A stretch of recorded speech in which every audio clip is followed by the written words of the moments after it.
रात के 2 बजे थे। कोलकाता से लगभग 70 किलोमीटर दूर एक छोटा सा गांव था, कंकालपुर।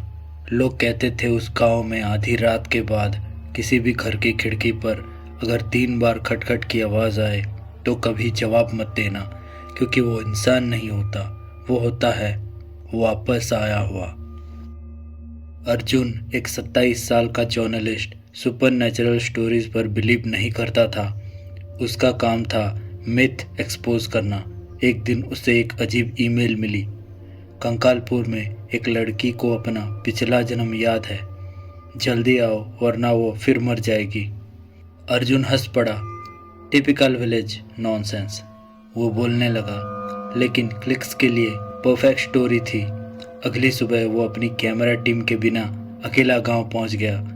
गांव में अजीब सन्नाटा था, ना बच्चों की आवाज़, ना कुत्तों का भौंकना, सिर्फ हवा और पुराने पेड़ों की खड़खड़ाहट। गांव के लोग उसे आंख मिलाकर बात नहीं कर रहे थे। आखिर एक बुढ़ी औरत उसके पास आई। उसने बोला, तुम शहर से आए हो?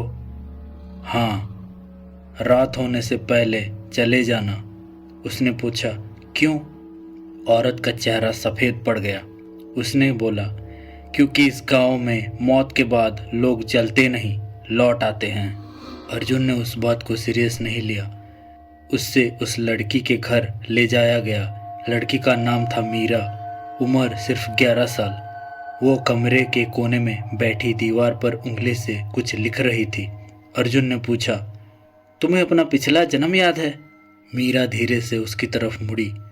उसकी आंखों के नीचे गहरे काले दाग थे। उसने बोला, हाँ अंकल। अर्जुन पूछा, कौन थी तुम? लड़की बोली, मैं तुम्हारी माँ थी। कमरा अचानक ठंडा हो गया। अर्जुन हंसता हुआ बोला, वेरी फनी। लेकिन मीरा ने उसके बचपन की एक ऐसी बात बता दी जो दुनिया में सिर्फ उसकी माँ को ही पता था। जब तुम 8 साल के थे, तुमने अपने पिताजी के पैसे चुराए थे और डर के मारे आम के पेड़ के नीचे दबा दिए थे। अर्जुन का चेहरा सफ़ेद पड़ गया। ये बात किसी को पता नहीं थी।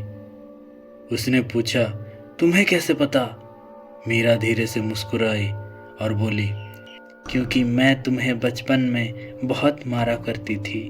उस बात पर अर्जुन की रीढ़ की हड्डी में ठंड उतर गई। उस रात अर्जुन ने गांव में रुकने का फैसला किया। रात के 2 बजे बारिश शुरू हो गई थी। वो पुराने गेस्ट हाउस में अपने लैपटॉप पर नोट्स लिख रहा था। तभी ठक ठक ठक, खिड़की पर 3 दस्तक। उसे बुढ़ी औरत की बात याद आई, 3 बार नॉक हो तो जवाब मत देना। वो चुप रहा। फिर आवाज़ आई, अर्जुन। उसकी माँ की आवाज़। उसका खून जम गया। उसकी माँ को मरे हुए 12 साल हो चुके थे। बेटा दरवाज़ा खोलो। अर्जुन का सांस रुक गया। फिर एक और आवाज़ आई, इस बार उसके पिताजी की, प्लीज़ बेटा, बाहर बहुत ठंड है, दरवाज़ा खोल दो। अर्जुन रोते हुए दरवाजे के पास पहुंच गया। उसने हैंडल पकड़ा। तभी उसको फ़ोन पर एक मैसेज आया, अननोन नंबर। अगर दरवाज़ा खोला तो वो तुम्हें पहन लेंगे। अर्जुन बोला, पहन लेंगे? उसका क्या मतलब है? उसने मैसेज दोबारा पढ़ा। तभी बाहर से ज़ोर ज़ोर से खरोचने की आवाज़ आने लगी। और फिर एक और आवाज़, मीरा की, दरवाज़ा मत खोलना, वो तुम्हारे माँ बाप नहीं हैं। अर्जुन पीछे हट गया। अचानक खिड़की के बाहर एक चेहरा दिखाई दिया, उसकी माँ का। लेकिन आंखें पूरी काली और मुस्कान इंसान जैसी नहीं थी। उसका मुंह धीरे धीरे उसके कान तक फटने लगा। हम अंदर आना चाहते हैं। सुबह तक आवाज़ें बंद हो गई। अर्जुन सीधा मीरा के घर गया। उसने पूछा, ये सब क्या है? मीरा चुप रही। फिर उसने कहा, यहाँ लोग मरते नहीं। मतलब? उनकी रूह दूसरे शरीर में घुस जाती है। अर्जुन कुछ समझ नहीं पा रहा था। मीरा ने एक पुरानी डायरी निकाली। डायरी में गांव की तस्वीरें थी, 1947 की। एक फ़ोटो देखकर अर्जुन का दिल रुक गया। फोटो में एक आदमी था जो बिल्कुल अर्जुन जैसा दिखता था। नीचे नाम लिखा था हरि नारायण बोस, मृत 1948। उसने कहा यह तो इम्पॉसिबल है। मीरा ने धीरे से कहा तुम्हारा भी रीबर्थ हुआ है। अर्जुन का दिमाग घूमने लगा। उसने सोचा कि वो लोग उसे क्यों बुला रहे थे। मीरा की आंखों में आंसू आ गए। उसने बोला क्योंकि तुमने पिछले जन्म में कुछ बहुत बुरा किया था। उस रात मीरा ने सच बताया। 1948 में हरिनारायण बोस नाम के एक तांत्रिक था। वो मौत को चीट करना चाहता था। उसने एक रिचुअल किया जिसमें पूरे गांव के 23 लोगों को जिंदा जला दिया। उनकी आत्माएं कभी शांत नहीं हुई। मरने से पहले उन्होंने श्राप दिया, तू हर जन्म में लौटेगा और हम तुझे ढूंढेंगे। हरिनारायण ने मरने से पहले अपनी आत्मा को फ्यूचर में भेज दिया और अब वो अर्जुन था।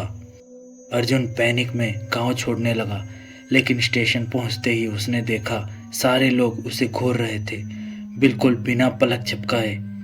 एक छोटा बच्चा धीरे से बोला, तुम फिर आ गए। फिर सब लोग एक साथ मुस्कुराने लगे, वही अजीब फटी हुई मुस्कान। ट्रेन आ गई। अर्जुन भागकर अंदर चढ़ा।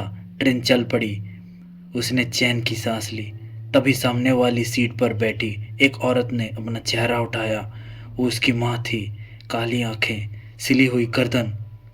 और उसने धीरे से कहा, इस बार हम तुम्हें मरने नहीं देंगे, इस बार तुम्हें जिंदा पहनेंगे। अगली सुबह ट्रेन हावड़ा स्टेशन पर रुकी। एक सफाई कर्मचारी को बाथरूम में अर्जुन का फ़ोन मिला। फ़ोन में लास्ट रिकॉर्डिंग चल रही थी। रिकॉर्ड में सिर्फ अर्जुन की चीखें थी और बहुत सारी आवाज़ें एक साथ बोल रही थी, शरीर बदलता है, पाप नहीं बदलता। उसके बाद रिकॉर्डिंग में हड्डियां टूटने की आवाज़ आई। फिर साइलेंस। अर्जुन कभी नहीं मिला, लेकिन 8 महीने बाद दिल्ली के एक हॉस्पिटल में एक बच्चा पैदा हुआ। जन्म होते ही उसने पहली बार जो शब्द बोला वो था कंकालपुर। इसका मतलब अर्जुन ने फिर से जन्म लिया, एक और शरीर के नाम। दोस्तों, इसी तरह के हॉरर स्टोरी सुनने के लिए इस चैनल को सब्सक्राइब